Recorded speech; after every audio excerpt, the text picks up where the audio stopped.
as an example, we just had a guy the other day, he makes $10 million a month. And we had a guy do $90 million a year. These guys both joined in now to my Jeremy's Inner Circle program. We got a $5 million a month earner, and we got 5 different guys that are getting $1 million a month trophy. And those people did that between January and this April event. How many signups did you have, if you don't mind me asking? We had a little over. As you make more money, you literally unlock new ways to think that you previously could not even think with. What's going on, guys? So today I'm doing a bit of a special. I'm doing a podcast with the one and only Mr. Jeremy Haynes. Now, for those of you who don't know him, he's probably one of the most blown up sort of like business coaches, ad experts in the past 12 months.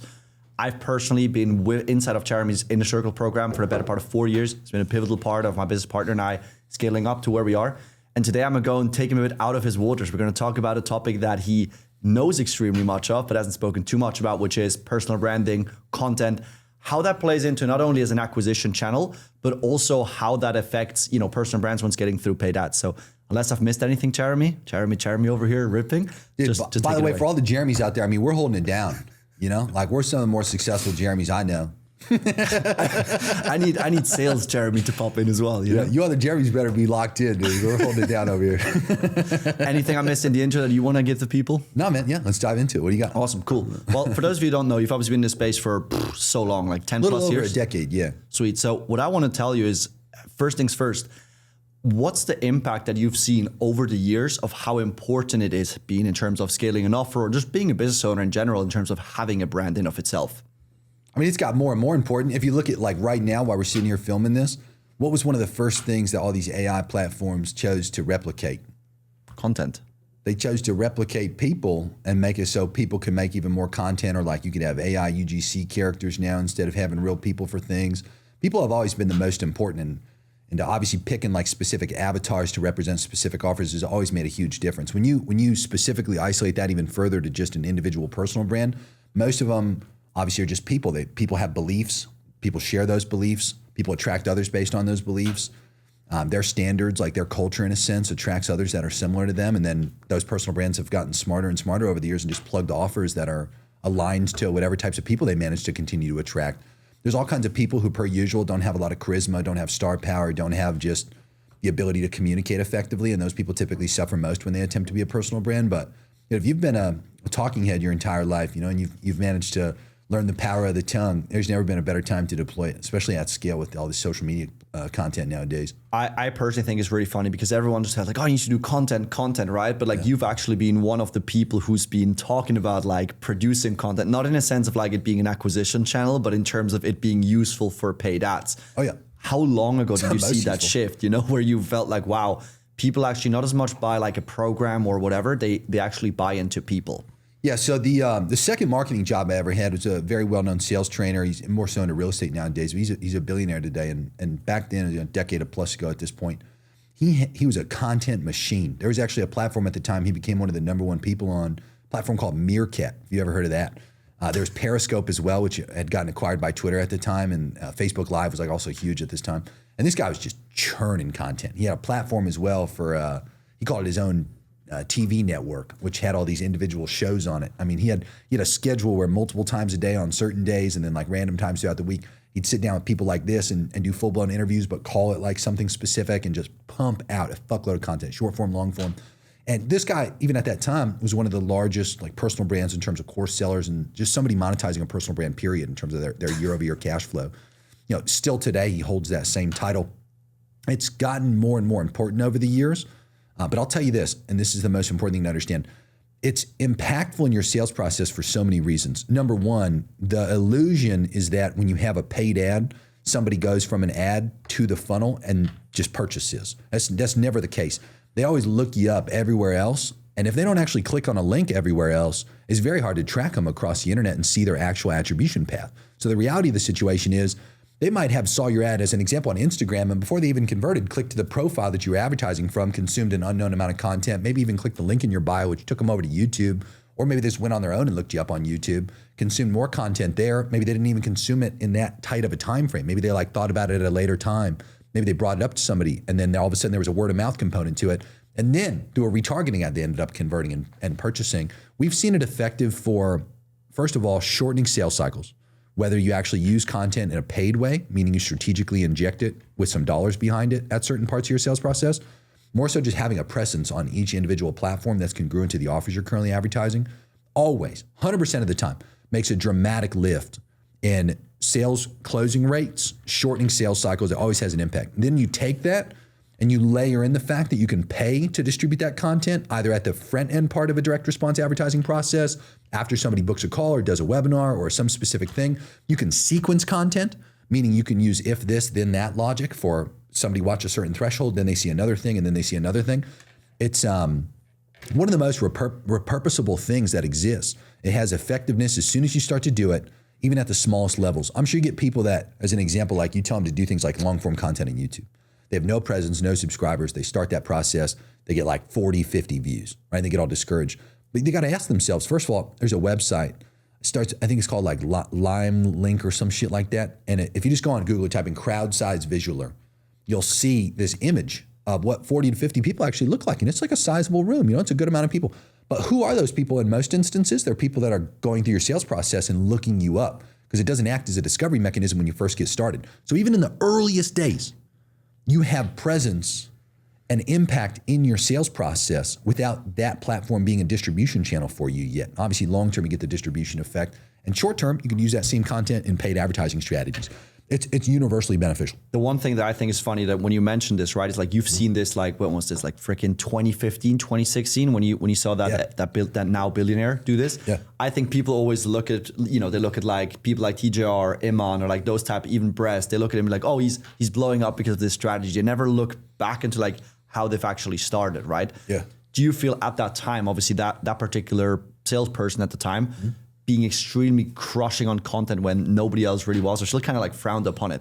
How much people looked at it like you were like a clown or something. How much did you feel that contributed, or like how much did the discrepancy between him and the other competitors increase because of him going so hard on the content side? Oh, it's still as wide as you can imagine. I mean, it's like a canyon as wide as the Grand Canyon, dude. Like there's just huge separations between people who did it earlier and people who did it later, people who do it consistently versus people who have erratically done it. People who have like barely done it and then completely stopped. I mean, those people always die in obscurity. They just don't exist. Simplest way to put it. Now, from me obviously knowing you and having seen a lot of the people you've worked with, you work with a lot of like the big marketers, right? Yeah, the course. people who sometimes might say they only do organic and in reality run a bunch of ads. And those are like people who have upwards of like 4 or 5 million followers on Instagram alone. In your experience, if you had to go and reflect, what are some of the biggest traits that separate or actually make those brands as big as they are? Because I think a lot of people just think, hey, I just need to go the Andrew Tate model of like, let me just go and say a bunch of outlandish shit, or let me just like go flex my lifestyle. Yeah. I have my personal opinions of it, but I'd be curious, what do you think are some of the traits that make those big brands as big as they get?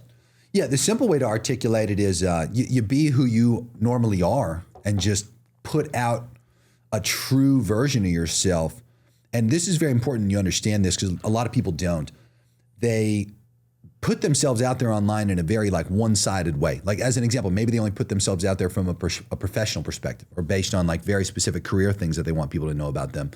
But you're not actually letting people get to know a version of you that is the entire version of you that you'd otherwise get to know if you were friends with you in real life, as an example. A lot of people, as a result of having that one-sided effect, don't actually attract and maintain a scaled amount of digital relationships at the same time with this version of themselves that they're putting out there. The best way for the most scaled people to remain at the level that they are is really think about it. Like you brought up Tate is a good one. Tate puts out boxing content, he puts out fitness content. Tate apparently has like upwards of 9 kids, I guess. He puts out content like that. Like that's as an example. How I know that was just through a random piece of content. He talks about like even his parenting style as it relates to his kids. He obviously puts out money advice. He puts out like very specific skill related advice. He puts out mindset advice. He puts out like silly things. Like as an example, you ever seen a video of him and his brother just dancing somewhere? Or like the one car that Tristan likes as an example, or the fact you even know his brother's name is Tristan. That red car they got, the Lada. Yeah, you see what I mean? You know what it is. Those are all examples of them putting out a full, well-rounded version of a digital character. And this is the thing that most people lack. They, again, when I say they're very one-sided, they might be even just doing 3 specific things. Like some people will just flex, and as a result of that, people just look at you and they're like, well, there's no substance to this guy. This guy's just a flexer. Some people will put out flexing plus a little bit of talking head like education content. Again, in that example, you're only 2-sided. Comparatively, like I just put a video out the other day of my wife and I just in our house. We didn't do like some crazy gender reveal with like planes and rockets and stuff. We just had a cake, and we filmed this little video of ourselves. We didn't even necessarily know if we were going to put it out or not. It was more so a video for our families. And we put these little champagne flutes into the cake and pulled it out and then tried to see what the gender was. And it's tough to see. It didn't work out. But I put videos out like that as an example. Put things like us just going out and getting married, all the way over to things like get richer mindset content and things like how progress is going with Jeremy AI and rollouts like that. All the way over to talking head content, podcast content. You want to put a full character out. That's usually what lets people actually get to know you. And the reason you do that, it hijacks the same part of the brain that happens in real life when we build relationships with people. The people that we truly trust, that we feel like we know the most, they expose a majority of themselves to us. And that's what gives us this well-rounded perspective that we feel like we genuinely know somebody. That does not differentiate between an online and an offline relationship in the human mind. They're the same thing. They overlap completely. It uses the exact same systems. They're not separate by any means. So those big people you talk about, if you look at it as simple as it is, they have scaled relationships with such a substantial amount of people because they've strategically put out a very well-rounded amount of content and been genuinely helpful to a lot of people in a lot of different ways. Like just as in real life, you're probably helpful to some people with a very specific thing, but you're helpful to others for a very specific thing. You put out that full, well-rounded character, all of a sudden you're helpful to so many people at a time. You see guys like Hormozy, or as an example, to use a woman as an example, Cody Sanchez is another one that does this. They'll put out marriage advice or marriage tips or relationship tips. Some people get confused when they look at Hormozy, who just gives business advice, and they think, what the fuck's Hormozy putting this out? Or TJR is an example. One of our consulting clients currently, he puts out all these crazy videos that to most people you'd be like, what the fuck's the strategy behind putting out 20 videos of him dancing around his house looking like he might be on crack or something? That's top of funnel, and it attracts the younger demographic that he actively sells to, and it's just top of funnel content, Again, point being, well-rounded, full digital character presented on the internet at scale. A whole bunch of people have relationships with them at the same time, and as a result of that, a whole bunch of people buy from them. Now let me challenge on that a bit, because when we work with people, especially on a consulting basis, they always say this. They're like, hey, I should do the TGR content, right? Mm-hmm. My premise is that doesn't matter until you get at scale, to be clear. Exactly. My point is always when you look at just use a few examples. I think is Grant at first, car salesman, then he went into real estate sales, then he went into the more broader stuff. Yeah. You look at, TGR was the hardcore streaming. Yep. Then when he kind of got big within trading, he started doing the humanization and the lifestyle stuff. Very true. Bress, only SMMA, document. When he kind of got big, he did that. I think most people try to do the reverse. Yeah. Right. Even within yourself, I'm not sure whether that was conscious or unconscious, which we'll get to in a bit. Very conscious. It was very subject matter expert driven. Correct. And then once sort of the YouTube started to pop and IG started to get a little bit of traction, then Correct. The more personable stuff came in. Yeah, there is a flow to it, to be clear. If you're starting at the very beginning, the very first things that you ideally make are exactly what I described. You want to do things that support your sales process actively, because you're not going to get any discovery. The only thing you're actually going to get are just people who are actively buying from you, looking you up first. That's always step one. Those things obviously align to whatever support your sales process. After you start getting a little bit of traction, which again, usually just comes from content that supports your sales process. So for me, mine was talking about cracking $1 million months. It was actively attracting my agency clients that I was trying to talk to, and people that want to do a couple $1 million a month. That content twice a week did exactly what I described. Actively supports our sales process, then started to transition to a discovery mechanism. Then as a result of that, adding a lot of revenue, you then transition over to the larger scale where all that other little shit starts to matter because you're officially operating at scale. None of the digital, replication of your full self matters at all until you're truly at a point where, first of all, you've supported your sales process with content, scaled it a bit, turned it into a discovery mechanism by being extremely helpful and niche, and then only then do people really give a fuck about you otherwise. Nobody cares about a random person online until they're helpful with them in a particular way. Do you remember Tate early on? I honestly probably discovered him only during the lockdown period. So there was a couple years prior to that. I think it was 2017, 2018. His accounts would always get taken down at a very high frequency. And the place I discovered him was on Twitter at the time. And you can imagine why it'd get taken down. Imagine Tate before being extremely well known, And he had two offers that I remember at the time. One of them was his PhD class, which was his version of a dating course. And another one was this thing called the War Room. And at that specific time, you're just watching this guy tweet the craziest mental takes on how you can think. And you'd read it and you'd be like, man, who's this crazy niche random guy that had at the time maybe dozens of likes on a tweet, and then his account get taken down, and you'd wait anxiously and enthusiastically about the next one cropping up because you missed the tweets, And I remember I was talking to one of my buddies, Brandon Carter, about Tate at the time. And Brandon ended up getting to go in and meeting him in person. He had bought a few of his things. Long story short, I remember during that time, like he had done things like a guy in the UK was picking on him. He drove over from Romania and like tweeted the whole experience of like showing up to this guy's house, trying to knock on his door, the guy being like a drunk fat dude and like finding a whole trash can full of like beer bottles and stuff. And he drove over in his Aston, was just like taking a flex photo outside of his house, like holding the trash can full of fucking beer cans. And again, stuff like that, like even at a small level, little fractions of that digital personality, that still aligns to what he was putting out, which was valuable mindset shifts. You know, so my point is, if you want to start the process, like there is a little bit of a bridge there. I think you'd agree with this. Yeah. That when you go from the niche content expert to the, okay, people are going to start caring about the larger stuff.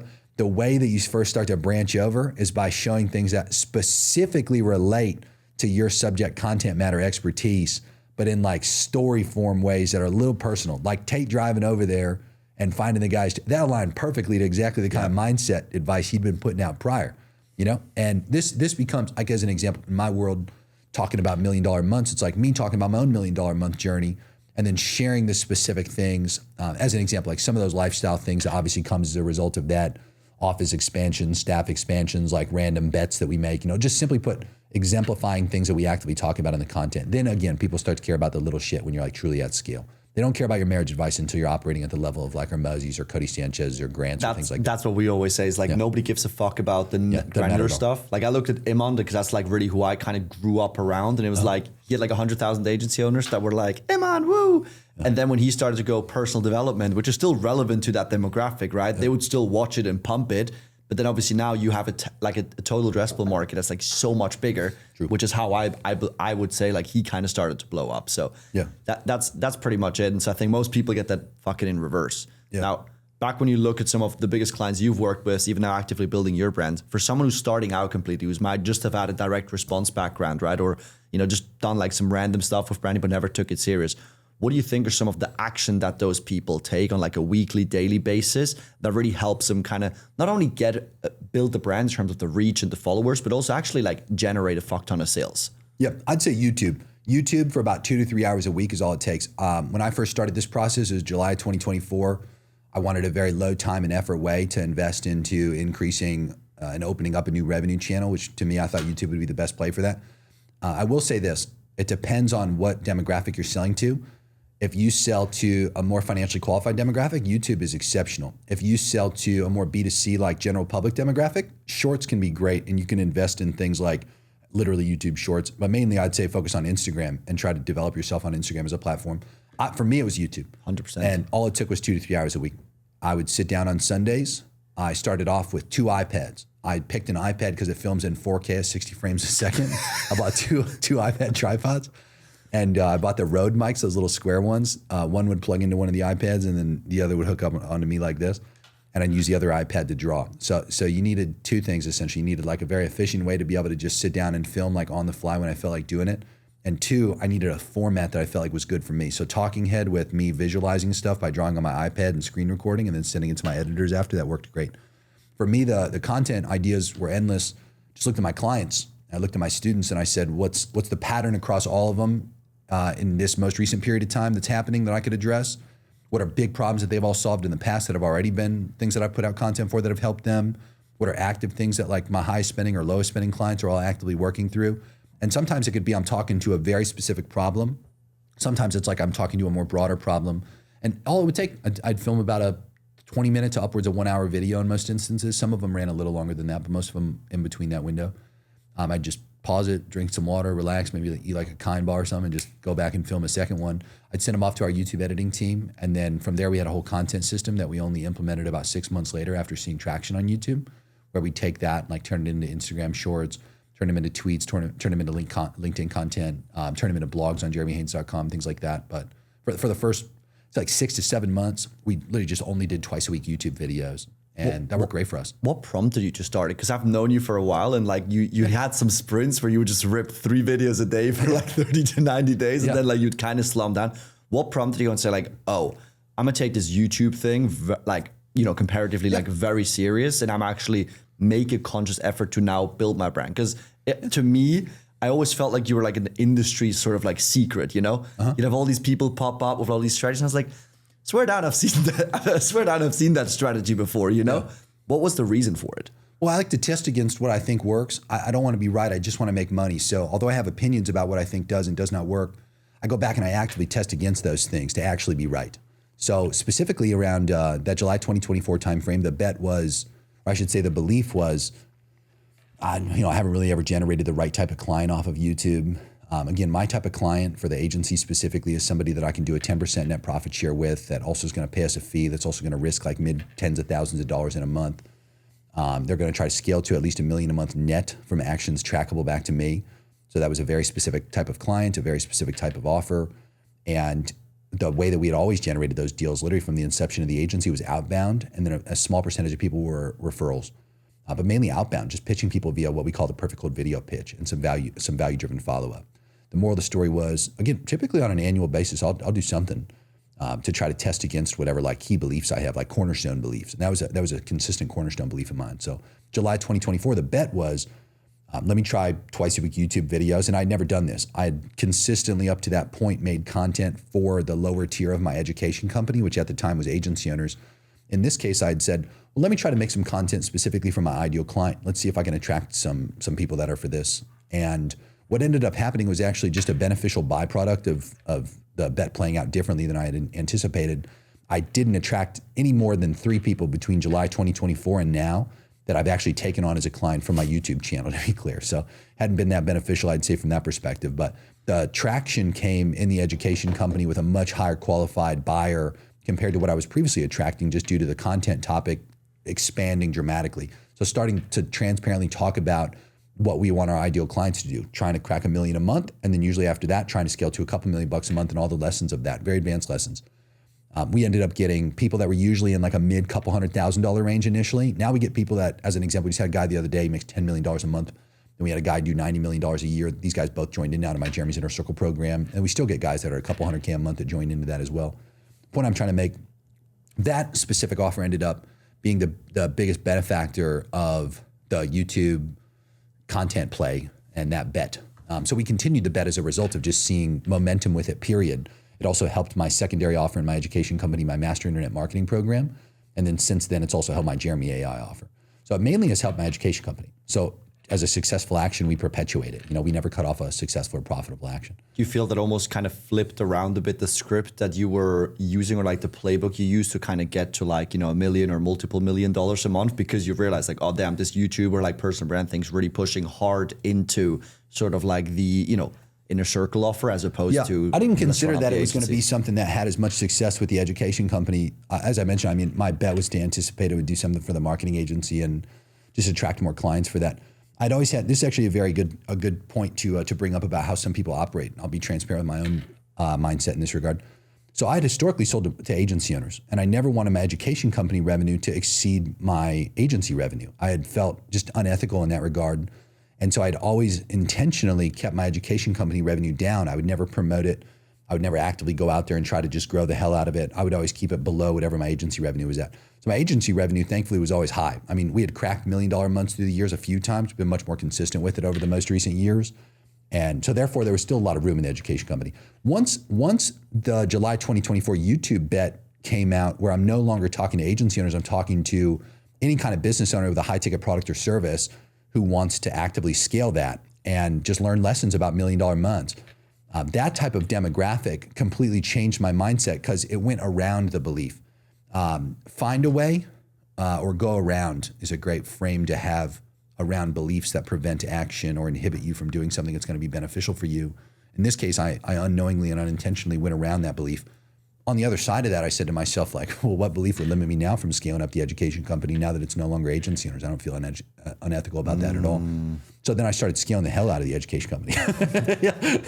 So I would say that was a good result to doing that whole bet. But I also didn't anticipate that offer would ever scale to the level that it has. I mean, now we have a hard cap of 250 people, or pretty close to that cap, and then we'll just waitlist everybody. And if somebody drops out, we'll just swap them in, and then we'll move on.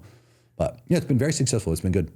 Now, one of the things I think everyone's starting to latch onto it a bit, right? Is like, I think you've probably one of like the most financially qualified demographics, I would say. What was sort of like the philosophy and intention? Because you really like, which I think is intelligent, like went against the grain of like, hey, let me go viral and let me go and like grab a bunch of views, right? Dude, What was anytime the I go philosophy? viral, it's the worst. Like anytime, I'm not exaggerating, like anytime my content gets scaled attention, it's always just a mass amount of angry poor people. It's like, they fucking hate me. So my content's, it talks in a very direct way, in the way that these people talk, in the style of content that they currently prefer to consume. I just know how to talk to these guys because I've been talking to them for more than a decade now. I just hadn't done it publicly. So me sitting down and taking all the lessons that we've otherwise applied for everybody that we've worked with over the years and just doing it myself was the easiest thing. I mean, we teach people how to do this for a living at scale, and we consistently operate at scale and so many different clients at the same time. It's the easiest thing to do for myself. It's just a game of messaging and having the right offers to plug them into. Now, as a marketer myself, I look at it and I was like, oh, he must have like some form of strategy. And obviously, when you articulate, it's like, oh, just pick like the best, sort of ideas or like questions that I get asked a lot of times, right? I think for a lot of people, they overcomplicate the elements of like, oh, what do I need to post and all of that stuff. Ideation part, yeah. What was your rationale behind just saying like the questions I get asked, I actually just go make content around it? Like, what's the process? Some people have like the craziest shit I've ever heard when they talk about their ideation. Like they'll go do excessive competitor research and they'll look at like top videos or like most searched videos and like that's how they'll come up with, this is what I need to make content for. I've literally never done that, dude. I just sit down. Usually right before I'm about to film, I might have taken a few notes that week in my saved messages folder on Telegram. Otherwise, I'll just sit down as I'm going into shoot and I'll say like, all right, what happened this week that everybody dealt with as a problem? And because I operate at a scale now, especially with the education company and on the client side, you'd be surprised. I'm sure you see this in your own business, to be clear with your clients. There's something collectively fucking them all at the same time, or there's something that's collectively benefiting them all at the same time. And in certain instances, there's just very individual problems. I'll give you a great one as a perfect example. We tested a new software recently on a specific client account. And I don't want to trash this software, so I'm not going to say the name of it. However, I'll tell you the two softwares that it's in between. So this client historically has run a Typeform and a Calendly for the scheduler. And they've integrated the two because they had a much, much lower drop-off rate and a much, much lower cost per qualified call when they use those two softwares, okay? And recently, they wanted to do some application grading to dynamically route people to different calendars based on having an AI agent analyze the long form questions in the Typeform. So what would happen is the Typeform would get submitted and then there'd just be a delay for about 5 to 8 seconds where an AI agent was analyzing the answers of that individual, grading things based like character count in the long form questions and the actual answers that the person provided, scoring that lead and then routing the person to a specific calendar. Now this 5 to 8 second gap that it caused, it lifted the cost per qualified call thousands of percent, not hundreds of percent, thousands of percent. And it lasted a full week and absolutely nuked the profitability of that business for that 7-day duration of time. We removed that specific software and encouraged that client like, hey, don't do that. And as a result of doing that, again, cost per qualified call dropped right back down to where it was, volume went back up, profitability came back. I can't stress this enough. Like that one specific test, I'll make a YouTube video about now and I'll say, look, there's a very, very specific thing that can sometimes fuck you. And the way we found that problem, obviously we just looked at the tracking data and we saw a huge cost per qualified call. A lot of people from there just freak out. You have to do a bottleneck analysis. And I'll reiterate the lesson of the simplicity of just analyze each specific step in the funnel that creates that statistic. And then that's how we found that issue. We removed the issue and it caused a solution. We go by this rule that if one person says it, there's probably 1,000 people thinking it. And usually when you find like a very, very specific thing in a high level business like what we work with and are attempting to scale, there's other people that are actively going to deal with it. So sometimes I articulate a specific like problem solution scenario to a mass amount of people that are dealing with that problem at the same time, unknowingly to me in most instances.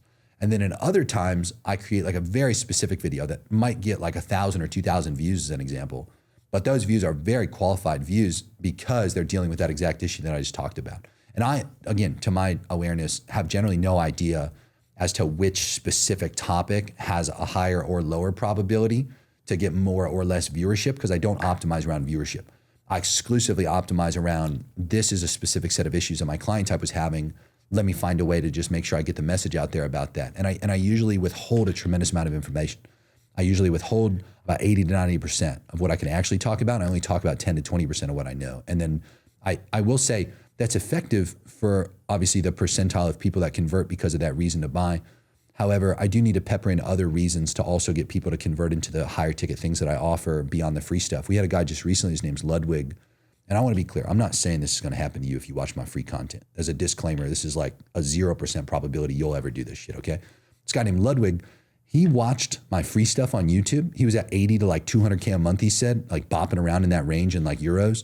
And he got to €1 million a month off watching my free shit, is what he said in his own words. And then I was like, what the fuck? Why didn't you buy sooner? Like if the free stuff was working that well, why wouldn't you have bought? He's like, because it was working that well. And I was like, all right, well, I guess only putting out 10 to 20% may be too much. You know, I need to fucking pull back more. But the moral of the story is like, that's the strategy. We try to just, you know, help people as much as we can, give them things they can actually go do. We call it making them house money, you know, and in my business specifically is like a make money info business. We want to try to encourage people to obviously get a result, make some cash, use that house money to buy some of our stuff, which is what a lot of people articulate when they go through our sales process. So that was the biggest, like to me, that's one of the biggest scams, like this whole like free course bullshit strategy. Yeah. Like we literally had one of those people that like watched the Hormozy video, was like, I need to give everything away for free. He literally just went, he's like, all right guys, I've just decided I'm gonna give away my course for free. Posts about it in social media. I'll get you a lot of chargebacks. He's like, he spends 50K on like a Grant Cardone event. He goes there, he comes back and he's like, I'd have 100K in chargebacks. So we're just sitting there like, what? And so like I found this guy literally went out of business and is now like Orange Theory teaching like fitness classes. Damn. But it was one of those things where I realized it's crazy because everyone's like, oh, people don't buy the information anymore, yada, yada, yada. But we're seeing this whenever clients. I find the exact opposite of that. People still want the information because they want the specialized like battle tested information. Whereas if you give it all away for free, they don't buy for implementation. Maybe business owners do. But I think they're almost like, well, you don't have anything else to actually provide to me. Yeah, you have to have something else on the other side of it. And we consistently get incredible feedback, obviously, once people actually do pull the trigger where they're like, holy shit, like you weren't lying, you know? So that's the other issue that we're always up against is there's just so many people that have fucked other people in this same niche. And there's just a tremendous amount of people who have said, you know, all the things you could possibly say. So at the end of the day, like we do try to put out enough value to where, again, people can actually get some results with it and then turn around and be able to buy our stuff. We see that be the linchpin, especially in such a sophisticated niche and market. But there's also other components to it that make it more valuable than just the information. It's like the Jeremy's Inner Circle offer is a great example. Yes, it includes things like me, my one-on-one ability to talk to me, weekly group calls, but it's also a mastermind component where there's a tremendous amount of other people. And in between every one of these quarterly masterminds, like the one we got this weekend, we got 6 people getting trophies. We got a $5 million a month earner, and we got 5 different guys that are getting $1 million a month trophy. And those people did that between January and this April event.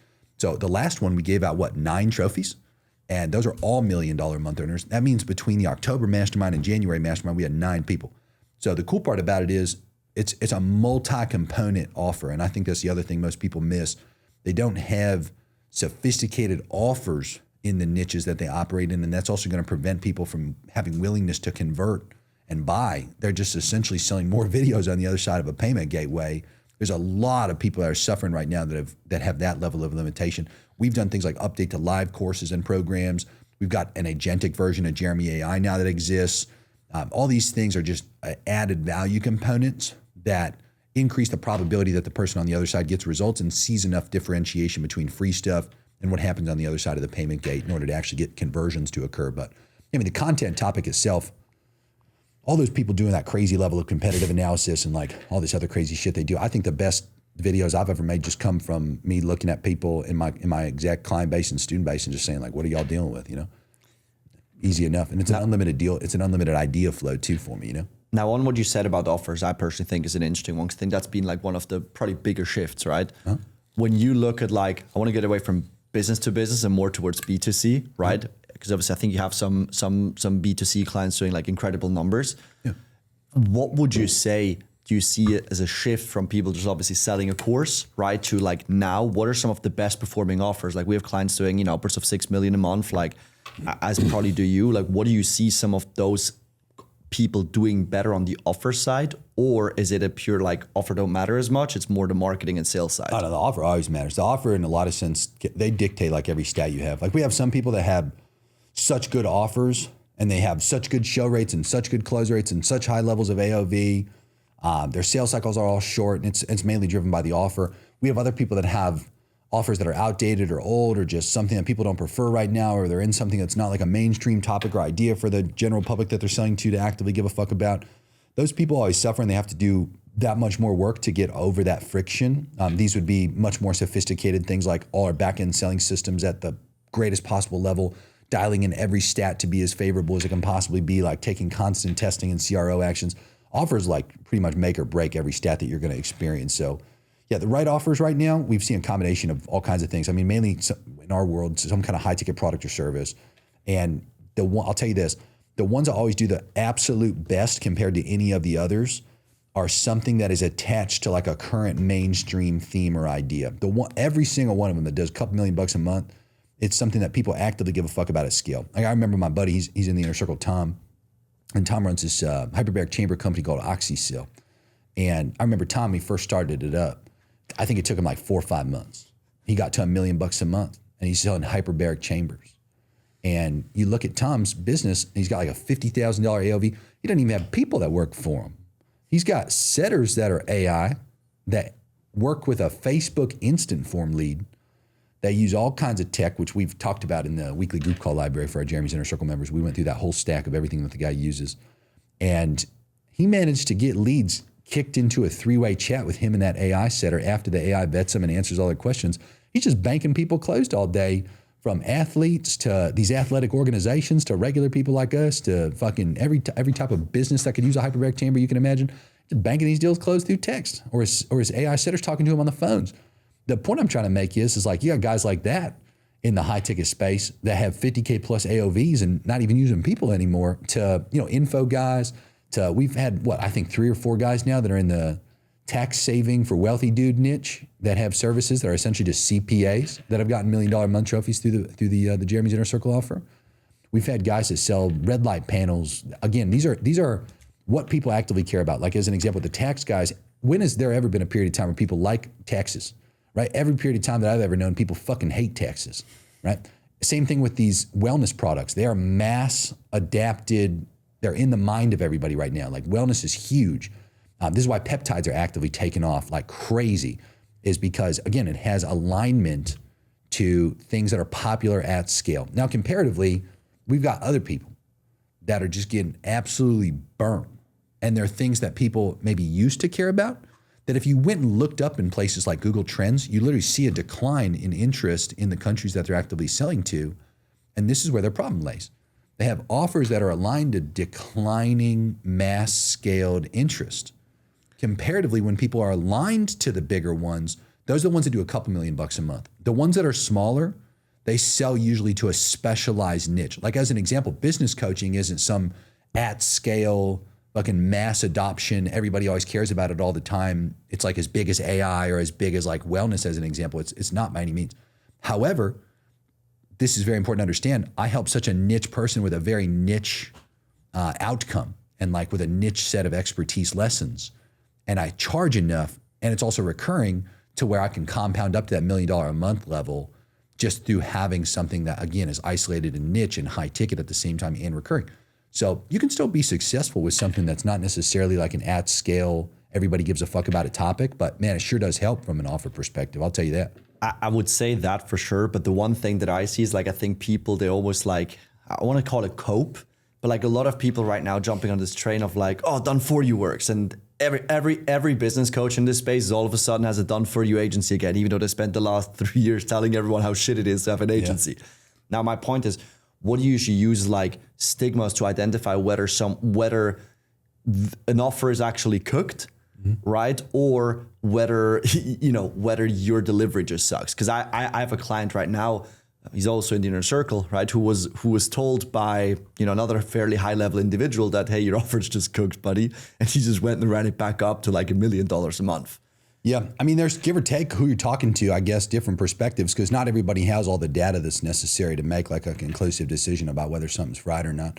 I will say this, the top indications that usually you have an offer that is just absolutely fried, you've tried every type of funnel that you could, and I'm not saying you tried it for like a week, like you ran like one webinar and then gave up, and then you get to say you ran webinars, or that you ran a call funnel for like 2 weeks. I'm saying like you actively tried and tested messaging angles and funnels, and at the very least, just those two things alone, okay? And then on top of that, you like tried different traffic channels and different ways to try to bring people to you, and you gave a genuine effort, right? A genuine effort, not like a little surface level effort. So somebody right now is absolutely going to try to reach and be like, oh, dude, I've tried. But again, you've tried for like maybe like 2-3 weeks and spent no fucking money and didn't actually try.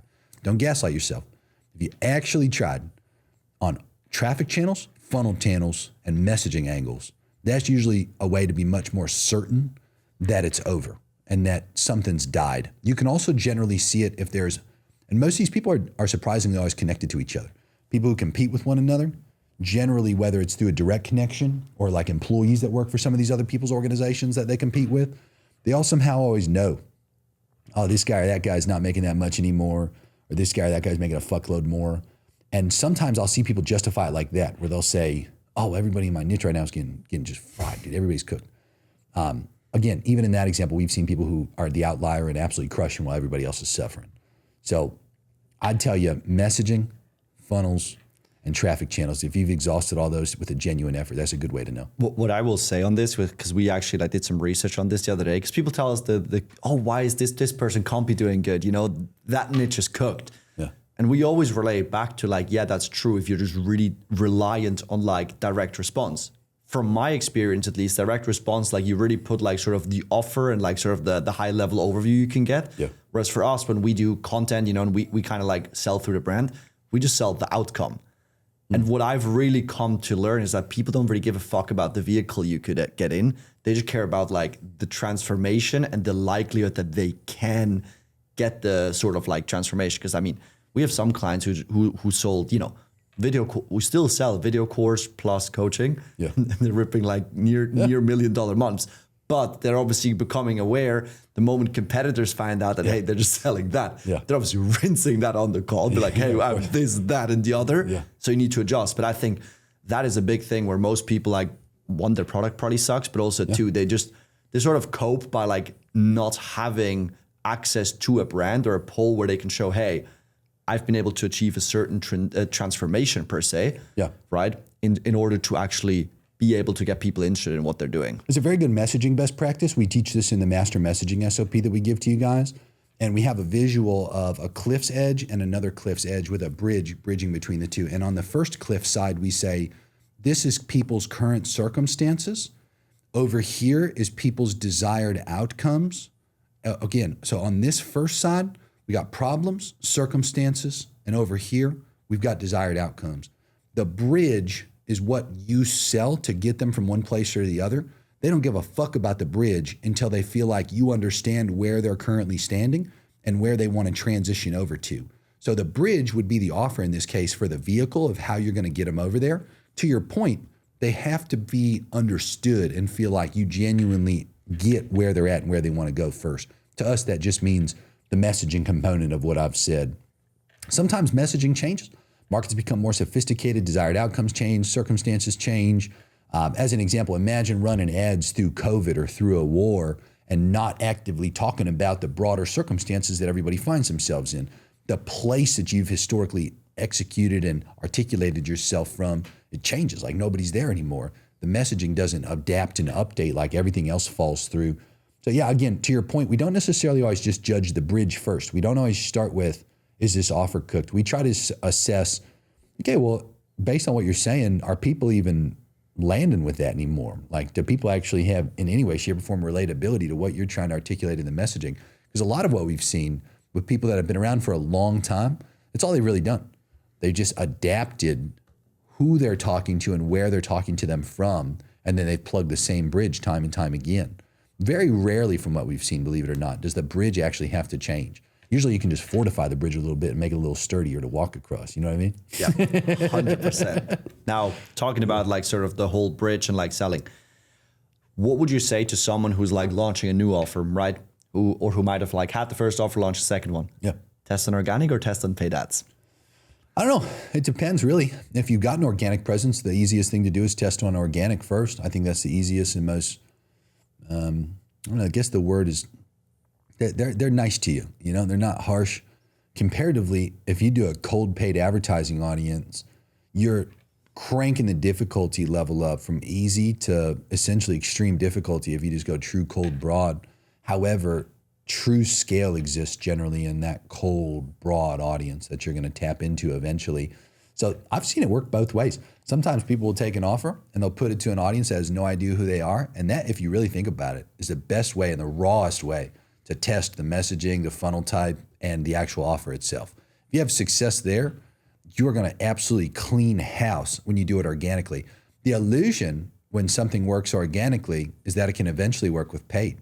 So when I take something from an organic environment and I attempt to increase that difficulty spectrum to a cold paid advertising audience, I'm sure you've seen this time and time again. If we have somebody that comes from, let's say they're doing YouTube and Instagram or one or the other, doesn't matter really. They have a call funnel, okay? We've seen people come to us and be like, dude, I want to take my call funnel and go do paid ads. And I'm like, your sales team is probably going to blow. Like they're not going to do good. They're going to be so ass at converting people from a cold paid audience to a call funnel. And they're like, why? I'm like, well, people are watching an unknown amount of your content. Like they might've been watching for months or weeks or a ton, like who knows how much they're even watching. And you don't know that. Like you have no idea. You can't quantify that in almost all instances, you know, like even if you ask people, like, you don't fucking know. So then you go and you try to just run ads and get people through that call funnel as an example, and your salespeople are all of a sudden having to do the education component in addition to selling when all they've historically done is layup deals all day. You're going to have a bad time, right? So the main thing I want to make clear is if you try to go from organic to paid, there's actually a lower probability that you'd have success with it depending on what you choose to transfer over. If you do the opposite, where I start with cold paid advertising, I have damn near 100% probability that whatever I roll over to the organic is not only going to work, but it's going to be like dropping a nuke when all I need to do is like light a fire. You know, like it's going to go crazy on the organic side if I can get it to work over there with the hardest, coldest audience first. But you know what's a crazy thing? We see this. So one thing that we've started to do, which has been such a game changer, is we split up closer teams in organic versus you have to, teams. yeah, you have to. We've seen though that on a particular offer, they're doing like a few million a month. The paid close, they can't close for shit. So I was very confused because like, dude, they're rinsing like paid ads and it's like super direct response, like super like, you know, hardcore selling. Yeah. So I started to look at calls and I was like, the best organic closer couldn't crack an egg on paid. So I watched this call and he was basically just, for lack of better terms, joking with the prospects and closing really well on organic. Yeah. And so we realized, oh shit, these people have consumed so much content, they feel a certain warmth, right? Where they jump on and they joke. So when you put the paid closer on here, it's just sitting there. So what's your pain point? Yeah. They get like well intimate, vice versa. The other people who come in cold, they're like, why is this guy joking with me? Yeah. So we've almost like started retraining closes where we're like, right, if you talk to organic people, like be a bit more like gentle, you know, in a way we're like not building the team separately because it's like, if you have a separate, sale. It's better to have a separate team because most humans, they don't have the ability to just like flick a switch and become a different identity, which is essentially what it takes to sell to one versus the other. We also typically encourage if you are going to roll it over because it's technically more efficient to just have the same closing team do both and be capable of doing both. Just play into the sales team's strengths. So if they're historically used to closing deals from organic all day and essentially just closing layup deals, then try to find a way to give them layup deals from the paid advertising side, which nowadays the reason we see so many of our Jeremy's Inner Circle $1 million a month or couple $1 million a month earners crack in success is because they're doing webinars and they've done well organically. And then they look at that one rule of thumb where they just say, what's my sales team's strengths? If it's layup deals and it requires them to have some type of content mechanism prior to the sales call, then run some kind of paid advertising funnel that actually plays into that specific thesis of let me give them a layup deal who watched content first. A webinar is a great mechanism of that. Challenge funnels have been another great mechanism for that. But again, less frequently capable of executing, much bigger, much larger risk and just exhausting. But webinars can be done weekly, twice a week. We have one Jeremy's Inner Circle member doing it 3 times a week with success. I will say that does get exhausting too. And live webinars are currently crushing comparatively to the evergreen automated webinars. So hopefully that transitions over soon for the pendulum. But for now, it's live, you know? The biggest thing that I've seen, this is like a big switch like I've seen within you, is you stopped hating on closes as much because you and I hate them. You and I used to go back and forth and just slander sales trainers and like basically like, hey, this person needs to go on the blacklist. They deserve to be slandered. They deserve to be on the blacklist. What was your? I had somebody earlier today say they bought from you know who. And they went through that mastermind from that guy. And you know what that guy taught him? He's like, you need to get your salespeople to just be order takers. Like you don't want salespeople to be trained And I was like, dog, you're a sales trainer giving the advice of like, I hate that shit. They absolutely should be capable of closing deals and they should be capable of being real salespeople. However, just acting in rage purely about how terrible they are and trying to force calls onto their calendars that haven't watched content through a call funnel as an example or something like that, it's not going to get the job done and it's not going to make us money at the end of the day. So regardless of the fact that we know they should be better at their job, we can be better at our job in that instance and still be capable of providing them those leads that are going to be a higher probability to be a layup deal. What was your thought process? Because that's really something where like I take some of my lessons away because I was just like, you was like a freaking little terrorist, like dude, I'm these full of rage because they just lost me so much money, dude. But then one day I'm speaking to you, he's like, no, like you more or less called me a retard. You're like, just be better and just make it so they can close deals. It's just layups. And I went away and in the beginning I was like, well, that was some stupid advice. Yeah. These closers suck. But then as I sat there, I was like, oh fuck, I can control. It's a mental shift for sure. Yeah. What was it that gave you those mental shifts? Because I see so many in you where you just like randomly flip a script and like it makes so much sense. Well, I told you this towards the beginning, and I genuinely mean it. Like, if I'm attached to a specific belief or idea, like I will routinely go back and test if I'm right or wrong in that current belief. So that belief was what I called a cornerstone belief during that time, and I think you're referring to probably like 2021, 2023 time frame. During that period of time, I did a lot of actions to try to improve the skill of the closers we were working with. Like I filmed an entire sales training program. I would jump on sales training calls with client sales teams, and that had effectiveness. I would write up, as an example, like our setter best practice SOPs and our ultimate sales follow-up mastery SOPs. And I would actively work with these sales teams as much as possible. I even at one point with an old business partner, Jordan Stupart, created a little company we called Lead Guys at the time to take over sales teams in an attempt to just take off the responsibility from these clients and take it in-house ourselves. We'd work with sales agencies over the years, some of which are terrible, very few of which are actually good.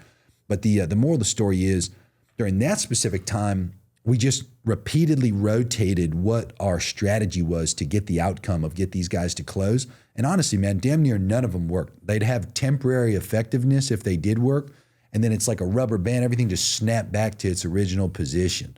So we chose to just test against that belief entirely, which is, okay, if the closers were always terrible, and there never was a way to get them good, right? And every sales trainer that currently existed was just openly advocating for like not following up, and you shouldn't do anything other than just calendars on your calendars full every day. You should have a full calendar, or you should quit. You know, if that was how everybody was going to be moving forward, you know, what would we change and what would we do to adapt? And that's where we started the back end selling system. So that's where I originated those 5 different things. With confirmation page best practices, the hammer them strategy. We still had a bunch of setter pre-call best practices because it did have huge lifts in show rates and the overall close rates. But again, then we had AI manipulation mastery, we had value dense email sequences, and these ideas became obvious but were previously blocked due to the belief. So like I said, I will actively at any time abandon whatever I currently think if I find something else that's more beneficial to think instead. And at that time, as I mentioned, every single thing we were attempting to do just simply wasn't working with the sustainability we needed it to have. As a result of that, we pivoted away from it and we took it into our responsibility entirely. And I will say, the clients that we work with that make the most, they benefit from those systems that I'm sitting here talking about, like the back-end selling systems, but they also have great fucking sales teams that don't suck, okay?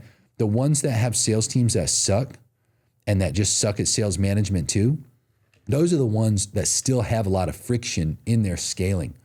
Those are the ones that still have to figure that out. However, they're still able to scale now because we've alleviated some of the problems they've historically had. But it limits the business on what they can do. Like, not every business wants to do a webinar every week or twice a week, but they literally have to do it if that's the type of sales team that they got, and they're not going to take accountability to make them better or find a way to get a better type of person in that role. You know, so it's a combination of marketing responsibility and funnel types that play into that layup deal actually occurring, you know? Talking about the funnel types, right? I think what I absolutely despise is like the bandwagon jumpers. So I feel like 2022, 2024, which is great for us. Everyone was like, fuck paid ads, they're chopped. Let me run organic, right? And I feel like last year, probably due to some of your stuff blowing up, everyone's like, yeah, organic is dead. Paid ads, we go.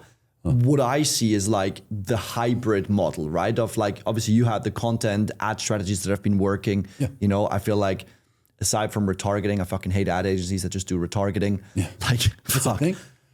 Dude, on all of our deals, there's like some bad agencies that are literally, they come in, every deal I've ever had is one of those agencies on, they literally just go and slap like 2K a day on retargeting. I'm sitting over here like, guys, what are we doing, you know? I had an agency the other day that they bluntly spend $6,000 a day on retargeting ads. Wow. And then we tell the client, like, dude, the fuck we doing? Like, you know, our lead flow, like organically died out. Yeah. And so they go tell them, the client goes, well, it's our best performing ad campaign, so I highly advise against turning it off. Yeah, no shit. No shit. It's like a Google branded search campaign where they're like, this is our highest ROI. And I'm like, yeah, dude, because people are just looking up the name of the fucking business or the product. And it was so funny because then they're like, yeah, we turned it off. I literally go in the ads manager. I'm like, you guys literally haven't turned it off. So it's like, it was so weird. But to get away from that, what would you say is like in an ideal scenario for someone who either is incorporating organic into a paid strategy or an organic person incorporating sort of like paid ads as a scaling strategy? What would you say is sort of like the hybrid model of how you combine the best practices of scalability of ads and the nurture and sort of like warmth aspect of content together? How would you combine first that? things first, just again, look at your sales team strengths. If you're coming from organic, you want to move to paid or you're going from paid to organic, just simply look at the sales team first because that's going to determine the funnel strategy that you're going to have to do on the other. Like I said, you could be organic and running a call funnel. That means fuck all because people are actually consuming content as the mechanism that gets those calls to be warmed up and probable to close. On the paid side, you do a webinar in that example. It has a much higher probability to work. So you got to get a testing budget, aka a gambling budget defined for how much you're going to put towards that.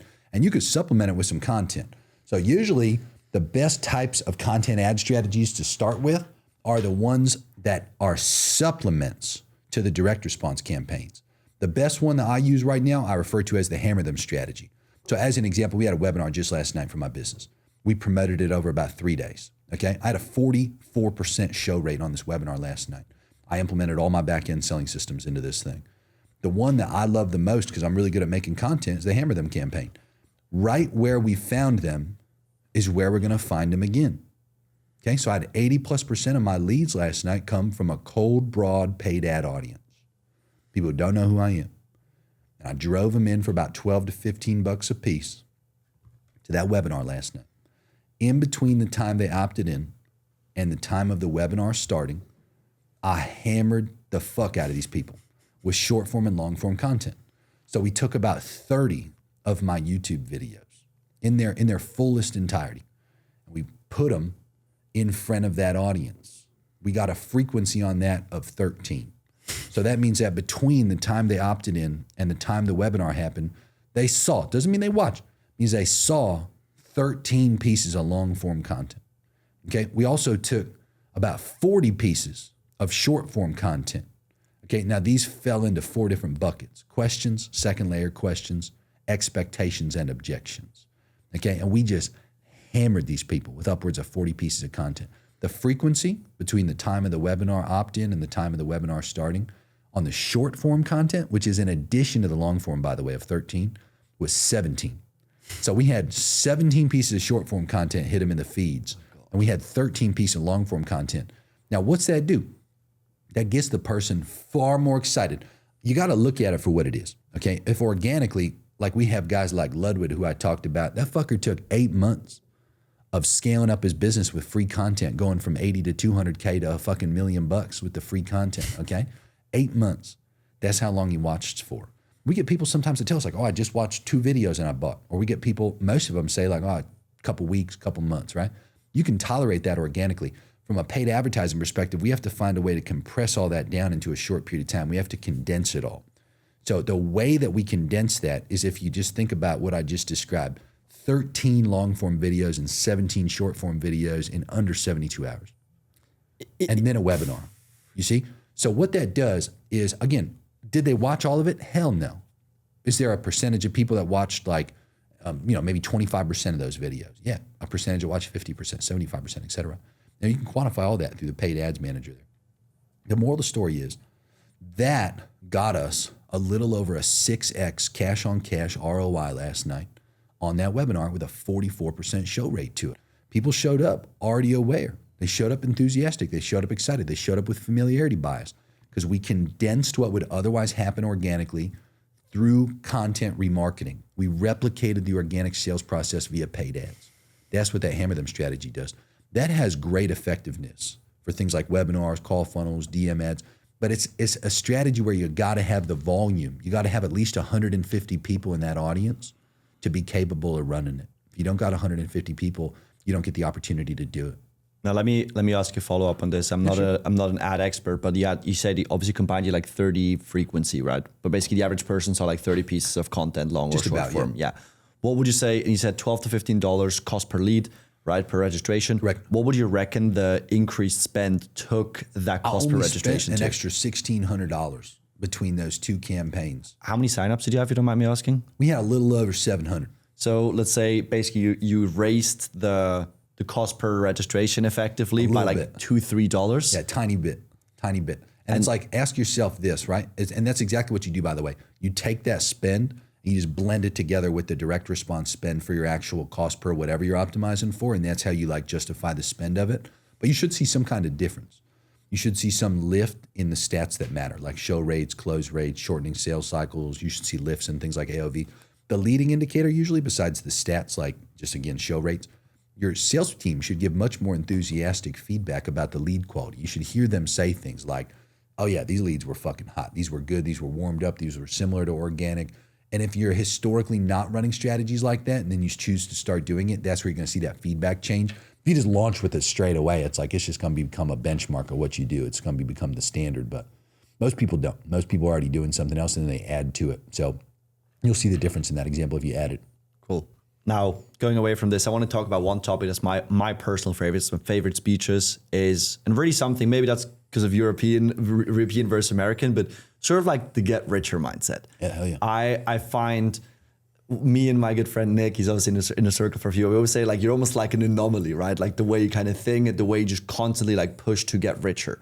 I just don't lie about how important money is. Where do you feel like that comes from? Because some of the stuff, like initially, like when I met you, I was like, some of this stuff is like crazy, you know? Huh? Even my wife was like, this guy's like nuts. Yeah. But now sometimes she comes back and she's like, oh, like Oh, it all makes sense. it's starting to like kind of make sense, you know? Yeah. Where does that stem from? Because it's not like From you grew reality, up, bro. but you didn't grow up rich. So where did you build that mindset? That's a great example of where it originates. You know, it's like seeing like limitations from money up close and then getting richer and experiencing like the expanded options that come from getting richer. I always compare it to a Grand Theft Auto map or like some kind of video game where the map is just totally grayed out besides where you've physically been. You only unlock the other part of the maps as you physically traverse into these other areas. With money, as you make more money, you literally unlock new ways to think that you previously could not even think with. You have options, you have choices, you have physical locations that all are only accessible because of certain amounts of money that you have or do not have, right? Food options. Health options. I'll give you a perfect one. My wife's pregnant right now, okay? We have a baby on the way right now, okay? Now this baby, when we very first started to go through the process of sourcing an OBGYN, the very first question I asked. What is that? Sorry. An OBGYN is somebody who actively goes, it's like a doctor for pregnant women, simply put, okay? They're like masters of pregnancy in terms of the doctor specialty that they have. You could go to the insurance model ones. So here in the United States, like we have a lot of crazy stuff that happens in the healthcare department. Insurance and healthcare costs are insane here because they work hand in hand to just drive the fuck out of rates. Insurance companies pay for it, so healthcare companies consistently raise prices. Here's the moral of the story. We go into a random OBGYN that we saw good reviews about, and it was an insurance-based OBGYN. Those are high volume, low, like they don't put a lot of time into you, okay? And it's like a churn and burn model.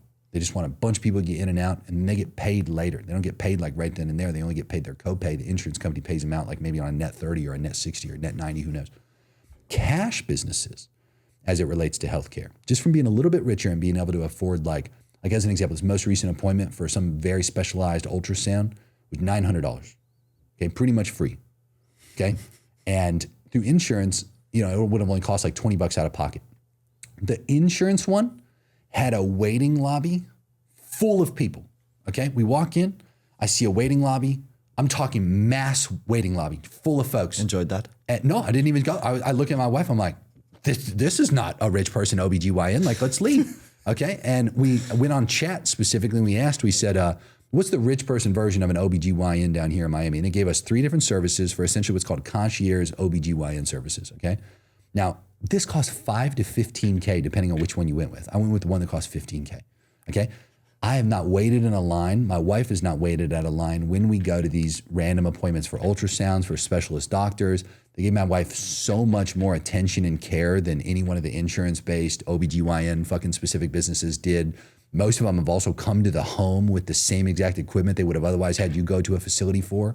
And the process, even you go to a hospital to deliver a baby, did you know that they have suites to deliver the baby? Versus there's also just regular rooms that might have like 4 different women giving birth with like a shade in between you as an example.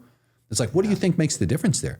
You think that it's the type of insurance you have? No, it's the fact that the suite costs like a couple grand a night that you got to pay cash. It's like your wife's going to be there for maybe 5 days, 7 days. Who knows? It could be as little as 3 days. It's like, dude, can you stomach like 10, 15, 20K on the fucking cost for the suite? Most people can't. Do you know the suite comes with better food? Most hospitals here in America have the worst fucking food quality, dude. Not the suite. The suites actually have a chef that caters just to the suites that you can ask for whatever the fuck you want, okay? It's like, that's not for any other difference than just you have enough money or not to access it. I always give this one's like one of my favorites as an example. There was a vet appointment when I had dogs, okay? And it's just a routine thing with dogs. And my wife walks in and she just was there to check in at the vet, do some routine shit with one of the dogs. And some lady's there just bawling her eyes out, just crying like a motherfucker, okay? And my wife's sitting there and she listens. And she overhears the lady saying, there's a 5K surgery. It's like a life-changing, like a survival surgery. Like the dog is going to die if this dog doesn't get this surgery, okay? It's life-saving surgery only costs 5K. This lady didn't have 5K. She couldn't get approved for funding or whatever the fuck she needed. They're going to kill the dog. My wife just immediately pays $5 grand, saves this random lady's dog's life, okay? That dog was going to die. Have you ever had a dog? I have a dog. Dude, how much do you love your dog? So much. Can you imagine having to kill your dog over not having 5K? No. It's like, that's my point. It's like people omit that money dictates every single thing that we do or do not do. And they act like the place they live, the quality of the sheets that are in their bed, what they wear, the options where they go to eat, how they travel. Like, dude, 100% of it is dictated by money. 100% of your health is dictated by money. And when you just stop lying about it and virtue signaling about it and just simply say, okay, this is the reality of this is what system I play in. Like, am I just going to become a monk and like fuck off and have no need for money? Because I'm under the impression even monks obviously get sponsored by somebody because they need money to eat unless they're just growing all their food. I don't fucking know how that works because I don't want to be a monk. I want nice things. I want nice stuff. And those things cost money. So again, my point is, when you just simply stop lying and you wake up to the reality of the situation, what your reality will reveal to you is the exact set of lessons that have led me to something I've just been vocal about instead of just fucking hiding from it, okay? And I look at it like one of the best real reasons to perpetuate getting richer and richer. There are levels that you can settle at where you say, simply put, like, hey, enough's enough, like I'm good here at this level.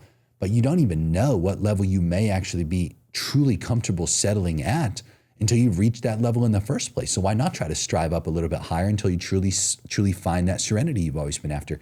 And I will say this, there's plenty of people out there who try to counter this, because I've become somewhat religious recently, okay? I've gotten a relationship with God and I've gotten a relationship through Christianity with Jesus. And because I talk about this too, and I talk about my get richer beliefs, people tell me things like quotes from the Bible, like, oh, it's harder for a rich man to get into heaven compared to like threading a fucking camel through a needle hole or some shit like that. And dude, there's also plenty of things in the Bible that talk about how fucking important it is to get wealthy and richer, but they don't quote those things. There's people, simply put, that try to use like any justification under the sun, whether it's a hand-me-down belief, like there's plenty of hand-me-down beliefs too, whether it's from a religious background or whether it's just from like your mom or your grandpa or some random person who said, oh, more money, more problems, or like little things like that that start to weigh on your psyche. If you just remove all that stuff out of the way, in all situations, it's like even in the religious example, dude, the richer I get, the more I can donate to church. The more I can help expand God's kingdom. That's like the whole thing in the entire Bible is help God expand his kingdom. the more you can do, the more impact you can make, the more charitable you can be, the more help you can actually provide, right? And some people will say things like, oh, you might just have a void or like some kind of hole you're seeking to fill with money. It's like, no, that's not the case at all. As a matter of fact, like I'm super happy. I could be content with where I'm at right now for sure if I needed to. And I feel exceptional fulfillment and peace through my relationship with God. But I still am in no way, shape, or form oblivious to the fact that money is so excessively important and must be generated in mass. I need more of it, undoubtedly, because every time I do, I always get to do more, not just for myself, not just for my family, but truly like really make an impact on the world in a positive way. So anyway, moral of the story is it's just reality. It just screams at you this lesson if you actually just look at life and say, what's it teaching me? That's one of the core lessons it's taught me at the bottom and at the top again and again and again.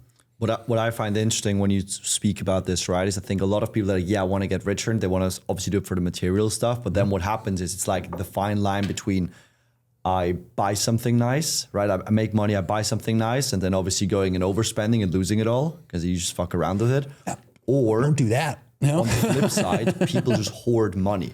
Yeah. I would say one of the things that really stood out was like, obviously people see, but when you post stuff like the cars, the watches, all of that stuff, but I think a lot of people don't see is like how much money you've actually sort of like, put aside, invested or done whatever. What creates longevity? What was your approach or like what was your philosophy behind like using the money to, not only like buy some nice shit, but also build longevity with it while sort of maintaining that get richer mindset and not really get complacent? Yeah, so a few things. I mean, first of all, you just got to be financially responsible, which means in what you're asking now, come up with some kind of investment plan for yourself because you'll have an earning window, typically a finite period of time where your skills are most relevant, where you can milk them for the most that they'll ever be worth. And then you either have to adapt skills, change offers, or find something else you could do to make more money, which not a lot of people find willingness or capability to do as they age. Most people like burn out and stop. So very important to note, like relative to whatever you do, think of athletes as a good example of this. Like there's a finite period of time where they can realistically make the most from being an athlete. And then after that, like their earning potential limits and goes down and down and down, depending on what level of athlete they are, of course. But for the most part, that's the case. You obviously during that period of time would need to have some kind of plan that's just mathematically quantified for what you're going to invest into and when. I just met, through my wife, she has a friend, they had an engagement party. And the guy is an NFL player. He's a lineman, and I'm not sure of his exact contract value that he gets, but as I'm sitting there talking to him, he's watched some of my content, like topics like this, where I'm just talking about money. So he knew I'm all about getting richer. Right away, in the first like 2 minutes of conversation, he's like, "Dude, I want to be worth $300 million." And I was like, "By what age?" He's like, "By like 35." I was like, "How old are you now?" He's like, 24. And I was like, "What are you doing to get there?" And his specific math was to put a little over a couple $1 million a year into venture capital and private equity-based bets. Like he had some money in companies like Ring. He had some money in a defense company that should go public here soon called Anduril, that Palmer Luckey company. There's a few other random plays that he had invested into, and that was through private equity or through venture capital firms that as an athlete he had gotten access to because they know obviously athletes have huge sums of money in finite periods of time. He would not get there through traditional investments like the S&P 500 as an example, which might be probable to return like 10% a year. People who have longer earning windows can have less risky plays in terms of their investment strategy. So I defined when I was 25, I was like, all right, if I took 20 years from 25 to 45 and I wanted to capture at least $100 million, I'd always heard this rule. It was called the 4% rule, which is you sell 4% of your portfolio balance per year. I was like, what amount do I mathematically need to invest? What amount do I need to return every year? Like factoring inflation into it in terms of buying power, like all this random math. The number came out to, in the most conservative possible investment bet I could make was I needed to invest $200K a month, which is $2.4 million a year, plus I have to pay taxes on that just to be able to invest it. I need to return 10% a year, and I need to do that for 20 years in a row, and that would get me out at least $135 million. And if I lived on 4% of that, paid taxes on it for long-term capital gains based on current rules, factored in inflation and how it eroded my buying power, what that would equate to over that period of 20 years is at the age of 45, it'd give me the option to live a great life without having to work for active income anymore if I wanted that option. Now, I currently sit here, I'm going to turn 32 here later this month, okay? I've been in that fucking game I just talked about for 6+ years on an ongoing basis. But now it's like I've also become aware that there's much larger bets that are more risky, of course, like as an example, the venture capital or the private equity plays that I just discussed, the NFL linemen's actively taking advantage of, that have shorter time frames, much higher probabilities to fail, however, much higher probabilities to return a dramatic amount. Plus, as time has gone on, my skills have actually increased rather than decreased. I've entered into totally different earning windows that previously didn't exist relative to new skills we've developed as an organization and myself that have also extended out our earning potential more. Or as an example, in business, we get the opportunity to exit. So one recent business that we spun up, we have a very high probability to exit for like high 8 figures, maybe even low 9 figures, depending on what we can get it to cash flow. And I can't stress this enough. We get that opportunity in these kinds of businesses that we run, depending on what we choose to do. And that could be our version of the lump sum cash flow plays that we get, or I should simply say the lump sum plays that we have. We get cash flow along the way. The point I'm trying to make, and this is very important to discern between, you have to have a very conservative plan. You have to have like more aggressive plans. And you just have to do the math for every single one of them and ideally stack a few strategies on top of each other and not just do one or the other. The NFL lineman, as an example, was also investing into the S&P 500. So he still had those backup plays that would be more conservative and obviously limit his life if he chooses to retire off just that cash. But still, like backup plans, treat it like if you fell from the sky, how many nets would you ideally have to fall through before you actually hit the ground? That's essentially the amount of total plays that you want to make. Like I have silly stuff like all the way down to overfunded whole life insurance policies as an example that I can draw from and essentially take what they call interest-free loans, even though they have interest. The moral of the story is like as many safety nets as you can possibly have is what I would encourage people to actively think with. Start with obviously something that you believe in over a long term is pretty conservative, but as you make more money, you get to be more aggressive with your money because you have more money to risk. Very important to be financially responsible and obviously just not blow your cash. The silly things that I get to spend money on are great. I do deeply believe in as we get richer, it's important to level up our identities externally and not just internally. I think that people start to look really crazy if they separate so far from how their external world looks versus how advanced they might be in their internal world. So I like to have physical representations around me in my environments in all ways, materially, to represent to both myself and to others what level I believe that I'm at, so it aligns to the current identity that I actively am. Does that make sense? Makes full sense. I think you had this, it was in the inner circle, you spoke about the 100 to 300K per month people, right? You kind of get stuck, you do a bunch of stupid shit. So silly. One of the things that like having worked with like, that's really the range where we kind of start taking on clients. I felt a lot of time it is exactly like the personal relationship with money or like, the willingness to overspend or unwillingness to spend. That's really like fucking people over. Where like someone will go and spend 60K blindly on like a webinar, but then they'll come, I need to discuss with the board if we can authorize an extra 5K ad spend on like a 40x ROAS activity. Yeah.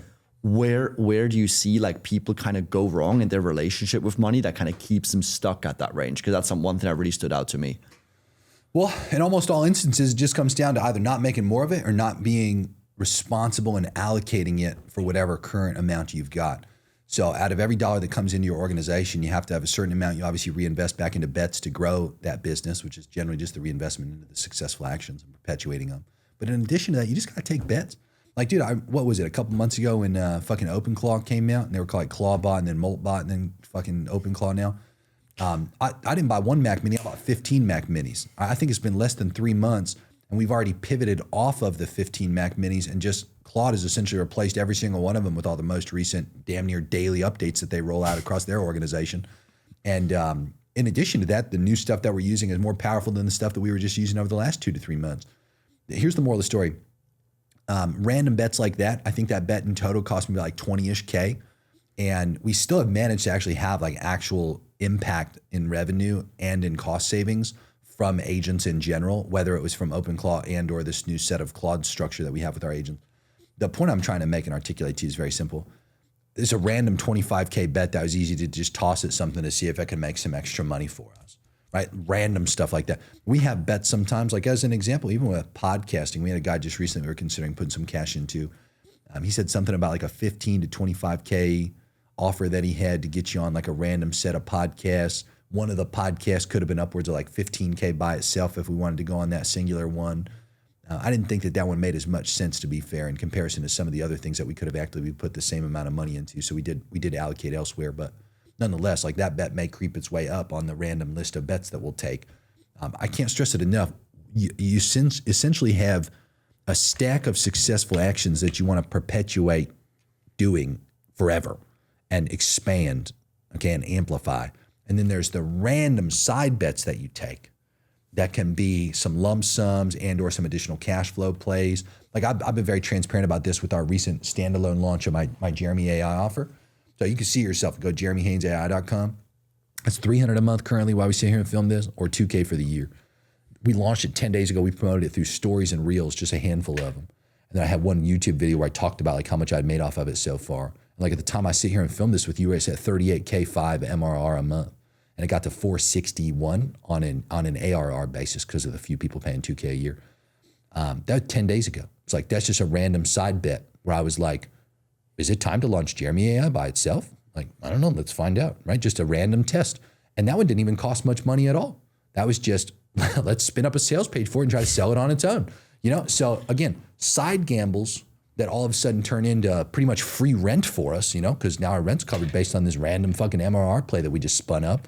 It's like however you want to justify it, for free fucking random payroll for whatever, however I want to justify it. My point is, just random bets are great to take, but as you have to invest, especially when you're in that lower range first, in amplification. That's where most of the 100K to 300K a month guys really fuck up. Really anybody can suffer from this, just to be clear. If you fail to amplify existing successful actions, you will have a strugglesome time scaling in general, because that's generally the first step to scale, is figure some shit out that gets you a little bit off the ground and then find a way to amplify it to go way higher than you are right now. You do that successfully, you're good. What you see commonly is resistance ceilings, these points of friction. Like as an example, I remember you when you were at a lower level and then you got up to like what, $500,000 a month, and then you started to plateau around there for a bit. You had a revenue ceiling and you just went damn near sideways for fucking months and months and months. And you're actively aware, okay, I got this problem, I've got that problem. And you'll hit me up and you'll talk to me about it. You'll be like, I know this is fucking me and that's fucking me. And then a couple months will pass and you'll hit me up and you'll be like, oh, still dealing with the same fucking thing over here. That's a great example of what I'm talking about. Amplification, when you're in the middle of scaling, you find yourself hitting these essentially either unanswered questions that stall progress or things that you actively know are preventing you from scaling further, that when they get left unaddressed, just prevent scale. The speed in which you move through those cycles quite literally dictates the speed in which you scale and how big you can scale up. A lot of people at those resistance ceilings, instead of actually just directly addressing the resistance and finding a way or moving around it, they go and they take random bets instead. And so I'll tell you this, the random bets can technically work to help get you up higher in that example that I just said. However, you still have to understand, it's like playing a video game with a main quest line and some side quests. The main quest line is what generally gets you all the way to the end of the game. The side quests can only get you so far. A combination of both generally makes you a stronger character and can make playing the main quest line easier and up your stat points as you go. So sometimes you gotta veer off to the side and you gotta strengthen up a little bit and then go back to the main thing. But if the main thing remains unaddressed, that's generally where the stalls occur that prevent people from actually going. So I generally encourage amplification and keeping your attention there and actually addressing the resistance ceilings. If left unaddressed, it doesn't make much sense to play the side quests unless you're doing it solely to strengthen the business's odds of going back and dealing with whatever resistance was something they previously weren't able to deal with.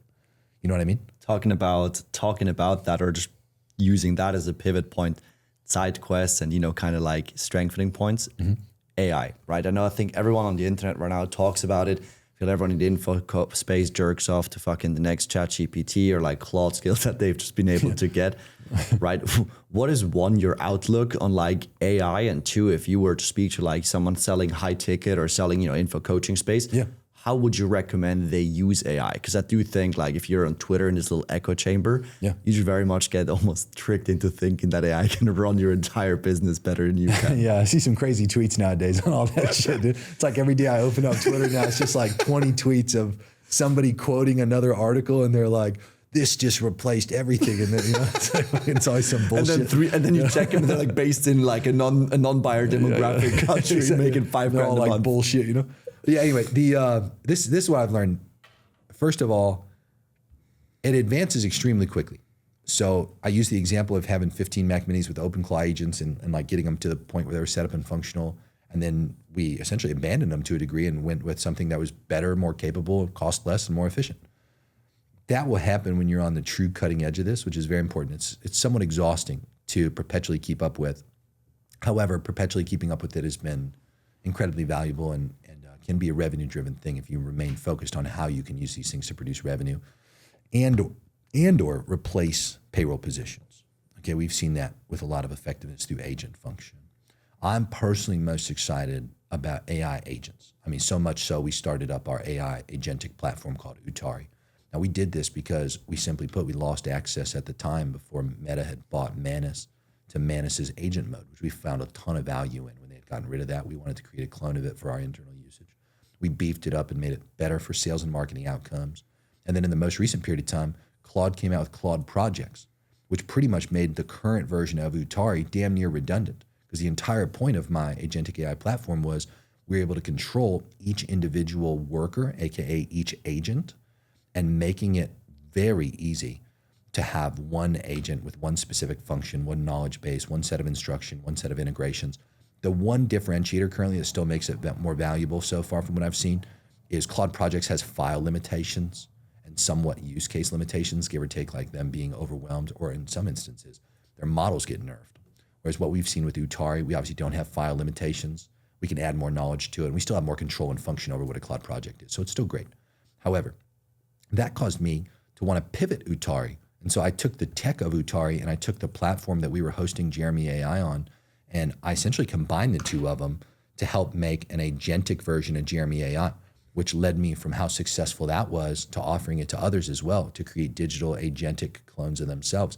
From what I've seen, and you tie it specifically to like a personal brand or somebody in the info space, or really just anybody with a high ticket product or service, you having a replicated version of yourself is so valuable. I'm gonna list a few use cases for where I've seen this. This is hands down the most revenue driven thing that I've seen. For number one, selling it as a standalone thing. As I said, 10 days in so far of marketing this, we're at 38th. I'll tell you the exact number. So we're on the same page. And it's like the exact actual number. I'm at $38,489.29 MRR. Validate what I'm saying so they know it's true. Yep, it's true. Okay, and then look at the ARR. The ARR is at $461,871. Tell me the pennies. 36. There you go. So long story short, and this is on WAP, which is our payment provider for our Jeremy AI. So first of all, it's valuable in that regard, okay? This, like my version of a digital clone that's agentic, we charge people right now while we sit here and film this, $25K a year to do that. So I paid for that within 10 days, okay? Now, to be clear, outside of the digital clone that we sell to buyers as a standalone offer, we add it to every single one of our education company offers and our agency offers that we've got. So the biggest issue with me scaling is that I can't scale real Jeremy. So we've taken every single thing that we possibly could in my digital footprint. It's about a 90% clone of my actual digital footprint, minus some sensitive personal information. And we put it in that thing to fucking train on it, okay? So it gives real-time access to me. So picture this. My staff right now have a question for real Jeremy, but real Jeremy's sitting down filming a podcast with organic Jeremy Moser, okay? Think about this. Who do they ask, right? They ask AI Jeremy. And AI Jeremy spits out, dude, my marketing helper the other day was building some funnel and he had a specific question on some random integration. He just popped in and asked AI Jeremy. He hit me up in a text and I didn't get to it for like an hour and a half later. And I was like, you still need this? And he's like, no, AI Jeremy helped me through it. So it's an internal tool. That's fucking sweet, okay? In addition to that, my agency clients get the same benefit. They have a specific question. Dude, I'm like so rarely real-time accessible. Like, you know how many people attempt to communicate with me in a day? I have time that I literally have to dedicate like 2 to 3 hours a day just to sitting down and catching up with everybody attempting to communicate with me. Staff, clients, random contractors, people who want to become clients or staff or fucking contractors, family shit, right? It's like I'm very rarely ever real time. Jeremy AI is as real time as it gets. They can do phone calls with AI Jeremy. They can actively text it, literally through text message, Telegram, or the platform that we host it on. So clients get real-time access. Students get real-time access. Sometimes people hit me up. Like I had this guy in the inner circle the other day. Think about this, man. This guy pays a couple grand a month to be in Jeremy's inner circle. He hits me up. He goes, by the way, I haven't been talking to you a lot. Just got up and yapping my ass off with AI Jeremy. It saves AI, it saves real Jeremy a fuckload of time. It's the best way I've seen so far to scale myself, okay? So it makes me money. It helps with my internal team. It helps with external agency clients. It helps with external students, okay? And those are just the specific use cases I can think of off the top of my head. Here's 2 more I can think of. Instances of Jeremy AI. So on specific sales pages, we have an instance of Jeremy AI that's trained on what it's selling and has a fraction of the overall brain that it's available, that's been made available to it in that instance. And it sits there and it sells itself as people interact with it on the page. We have that in the little live chat function, and we have it as like an embedded instance, like just a big section on the page itself for people to interact with and actively use. I'll give you a great example of a funnel that I'm doing this with right now. Do you remember trust funnels? Have you ever heard of a trust funnel? Okay, dude, a decade ago, I was talking about trust funnels, bro. A decade ago, that's how long this is. Here's what its original inception was, and here's how we've modified it for today's strategies, okay? We have an opt-in page to a lead magnet that's essentially saying, hey, we've got a mini course for you where we're gonna give you temporary access to Jeremy AI and some very specific use cases that we're gonna help you solve with Jeremy AI and some short videos on it. And when you opt into this, you're gonna see a sequence of 3 videos that tell you exactly what to use the instance below the video for. That's what that instance is trained on. Go ahead and opt in and start the process. So somebody opts into this. The very first page is just a headline, a video, and the instance embedded on the page. And the video says, okay, here's step 1. You're gonna go down there and use that instance, and you're gonna paste a screenshot of this. You're gonna paste a link to this. You're gonna ask it, here, ask me these questions about me on this. And we're gonna let Jeremy AI do an analysis and get some data on you. And it's gonna go back and forth with you a little bit and help you produce this outcome. And then they go down there, they follow the instructions. That instance helps them with something that we call an aha moment, something that makes them say, oh shit, like this is actually valuable. And then we do it 2 more times after that. So we have a total of 3 videos with 3 separate instances that are all trained on these different things. And the knowledge carries through to all 3 of the instances, just to be clear. But each instance is defined for that specific function. Okay, we can have instances, like as an example, let's say that there's a specific department in my organization that I only want to have trained to answer people on very specific operational procedure, okay? Again, that instance can be specialized with knowledge for that. And again, just a fraction of your total knowledge made available in your clone for your people to talk to about that specific thing. So this can be used in again, front end, like lead magnets to sell itself, internal use cases, standalone versions of these offers. And ask yourself this, like $25K a year is one of the most justifiable costs ever to clone yourself if you have the data to actually train it on it. And it surprisingly doesn't take a lot. So in my world, outside of selling that, again, the only reason I'm selling it is it's one of the most fucking valuable things I've seen in AI, period. Besides basic stuff, of course, like no more hiring email marketers, just set up a Claude project and then a Claude co-work instance and then just go off and, fuck off and work out or something while your emails are being written and added to your CRM, or like specific agents that go in and manage your sales pipeline in your CRM and make sure salespeople are actually being compliant with moving things around, or give your salespeople agents to manage their CRMs for them instead of your salespeople having to do that. Have agents act as your middleman to your sales manager and the owner and give actual feedback of what happened on the sales calls that day from analyzing every single one of them. AI agents have been the most profound thing. So again, that's why we have the Utari platforms, like people can use just agents. And in addition to that, again, we've added the digital clone power of taking the Utari tech plus our digital cloning software and just combining the two to give people a digital clone of themselves. Those have been the most profound things that are both revenue driven, cost savings for me and my organization. That's where I've seen the most. Unbelievable. Yeah, it's actually, I think that's a sick way to kind of look at it. I just almost passed out. I was just like, yeah, I need to go and get onto this. Yeah, no, it's sweet. I'm telling you, it's the best use case of time that I've seen, because most people are using it from what I've seen in very surface level ways. Like not everybody has a lot of time for this, of course, as you're like busy and rich. You're going to have problems with just spending all the time that's necessary to actually like keep up on all this shit. I encourage everybody, like we have this position hired in our organization. It's a $6K a month position. It's we just call him the AI guy. I have no idea what the fuck else to call this guy right now. And this guy just like does all the random shit that we need him to do with internal tools or like internal agents or like tweaking certain things, like running our open cloud instances that we had talked about there prior to shutting them down. Just things like this random AI shit. It's like paying, per usual, it's like paying for my full-time trainer that we have now. Just we pay that guy for the fitness brain. We pay the AI guy for the AI brain. I try to keep up on everything, of course. That's really my job, is to be the idea guy, the vision, and the money. versus like don't be in the trenches, like actually executing on all this stuff yourself. Just pay other people to execute it. Sick. Do you have any final words? I know we just went for quite a while here. Do you have any final words, anything you want to say? Yeah, I mean, I'd encourage everybody to stop lying to yourself, go get richer, really actively lock in on how important money truly is and why it matters, and find some profound reasons that actually make you take some big risks again and get out of comfort.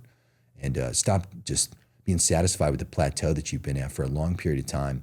It's very important that you break out of it. Most people think that you can go sideways and sustain going sideways, and it's not true. There's no such thing as going sideways. You're either contracting or expanding in real time. Any business that's going sideways is, unknowingly to them, likely taking a bunch of actions that are actually contraction-oriented actions. You have to take risks. You have to be willing to actually sacrifice comfort in a short period of time and some dollars, which is generally where the comfort gets sacrificed, is through the sacrifice of dollars. And risks to actually go out there and get a fuckload richer than you are right now. It's always worth it. There's never a time where it's not.